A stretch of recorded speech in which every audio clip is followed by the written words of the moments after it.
Please hide my identity. Gusto ko lang po sana magpatulong sa SSS maternity benefit. Ang EDD ko po is April 2026. What if last hulog is 2018 pa? Then, para po maka-avail kami ng maternity benefit, plan po namin is July to December 2025 maghuhulog ng 3,000 monthly. Makaka-avail pa rin po ba kami ng 70,000? Nakahulog na pala ako ng 4 July. Sana po masagot. Thank you po. Tsaka self-employed po pala ako. Need po ba pag magbabayad po dapat voluntary? Hi Beb! For today's video sasagutin natin yung concern ni Miss A.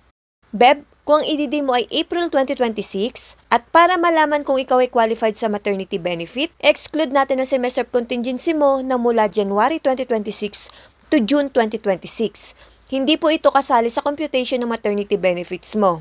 Now, ang magiging qualifying months mo po ay mula January 2025 to December 2025. Diyan po magsiselect ng at least 3 to 6 highest monthly salary credits at syempre dapat may hulog ka sa nasabing qualifying period para makompute po yung maternity benefits mo. Kung naka-self-employed ka po, okay lang po. Beb, nabanggit mo na plano mong maghulog ng 3,000 monthly from July to December 2025 para maka-avail ng around 70,000.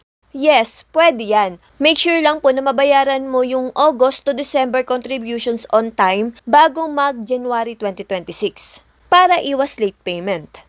Kung meron kang at least 6 highest MSC contributions sa qualifying period mo, ang estimated maternity benefit mo will be around 70,000 after manganak. Basta wala pong late payment. Tip ko lang, ituloy mo lang po yung paghuhulog kahit magkano lang na kaya mo hanggang sa mga naka kasi malaking tulong din yan for future benefits. Sana'y nasagot ko ang iyong katanungan. Thank you and God bless. Follow for more.